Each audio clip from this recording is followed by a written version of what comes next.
To federal politics now. The Liberals have failed to meet a deadline set by the Bloc Québécois, and it could bring down Justin Trudeau's government. Bloc leader Yves-François Blanchet had given the Liberals until today to get 2 private members' bills passed. CBC's Janice McGregor has been following this story for us and joins us once again from Ottawa. Janice, so we were together listening in on what the Bloc leader had to say just last hour. What's his point of view at this point?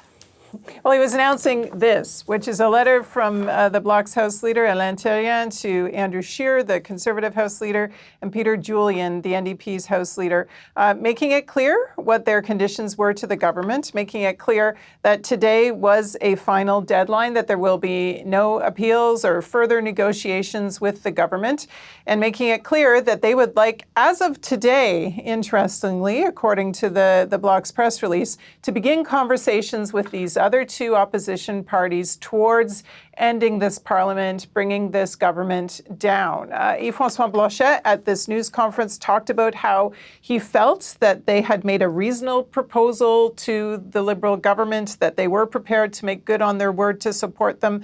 They called this a government in distress internally and externally, a bit of a shot there, not only at sort of the standing in the opinion polls, but Justin Trudeau's recent leadership challenges. Also, though, eyes wide open to the reality of the House of Commons right now. And interesting, in this letter, it talks about how they won't be able to bring a confidence motion in this Parliament until the current sort of procedural wrangling that's been going on, this effective filibuster led by the Conservatives over a couple of privilege motions, comes to an end. So this is also a plea from the Bloc's House Leader to the Conservatives to wrap that up and figure out a way through that. Because, as Blanchet pointed out, in order to defeat this Parliament, bring it to an end, Parliament has to work.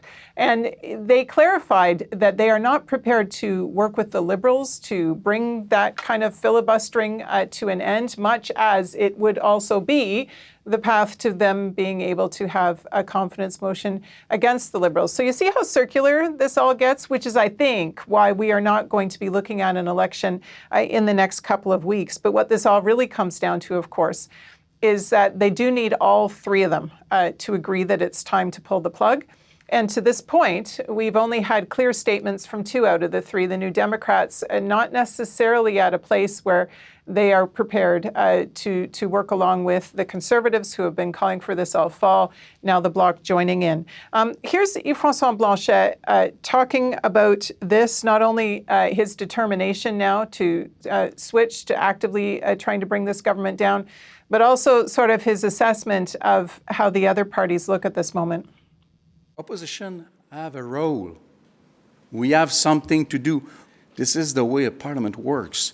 So saying that being government is godlike, being an opposition is nothing, like both Mr. Duclos and Mr. Poilievre seem to say those days, is a lack of respect for the choice that people do. And if being in opposition is useless, I will say that the Conservatives have been useless for 9 years, and that the Liberals might become useless soon. So that's how minority parliaments work, right? Sometimes opposition parties look to flex their muscles. Blanchet did not get what he asked for in this ultimatum, but still keen to use his power now in this way. But he is continuing to say they need to see their full demands, both these bills, passed as is, no changes. If for some reason that happened, he suggested they might take a look at it. He said there could be examples of things which are confidence votes, but are in Quebec's interest, where they might vote with the Liberals on that. He said, they'll just have to see. He says, we're not stupid. We won't go against what we are, meaning people who work in the interests of Quebecers.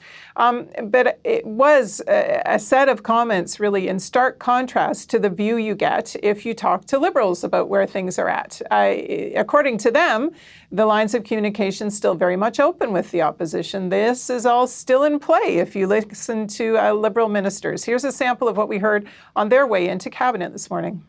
I don't discuss the contents of the conversations that I have. I don't negotiate in public, but I can tell you that those conversations continue. When the Bloc says they're going to start talking with other opposition parties to start bringing down your government, how do you even go forward from this? Oh, there's always a way to go forward. We're going to work with any party in the parliament that want to do the work that needs to be done to support Canadians in times where things still are difficult. When she says we're willing to work with any party, it is becoming abundantly clear that there's only one party really left for them to work with. It's their former partner in the Supply and Confidence Agreement. Even though that agreement is over, it is still the NDP that allows this to continue for the time being. Janice, what's preventing the Liberals from just simply saying yes to the Bloc's demands? Yeah, important to remember what these bills were about, right? The first one, which was about extending to younger seniors a top-up of the old age pensions that were provided to older seniors previously to help them out with the cost of living.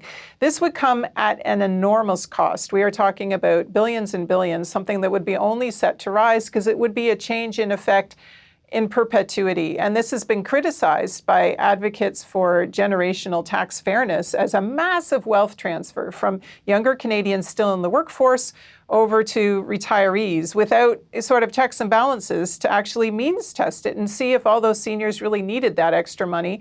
You could be taking money from a low-income worker, giving it to a wealthy senior. People pointing out this doesn't make sense, especially if it is adding to the deficit that'll burden children and grandchildren for years to come.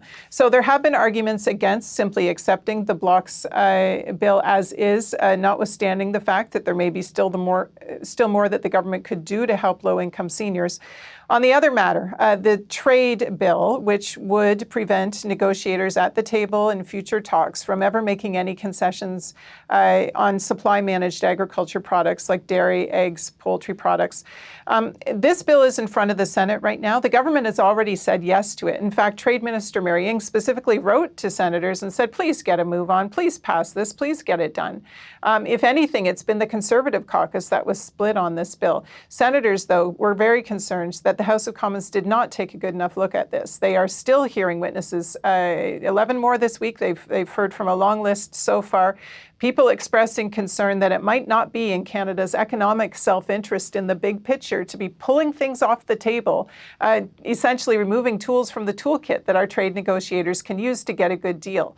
And this could ultimately be economic self-harm. Interesting that the senators now not on track to finish that work until after the U.S. election, and thoughts might focus at that point on something coming down the pipe on the trade negotiation front, the 2026 review of NAFTA. This bill now very much in the mix as people ponder what lies ahead on that.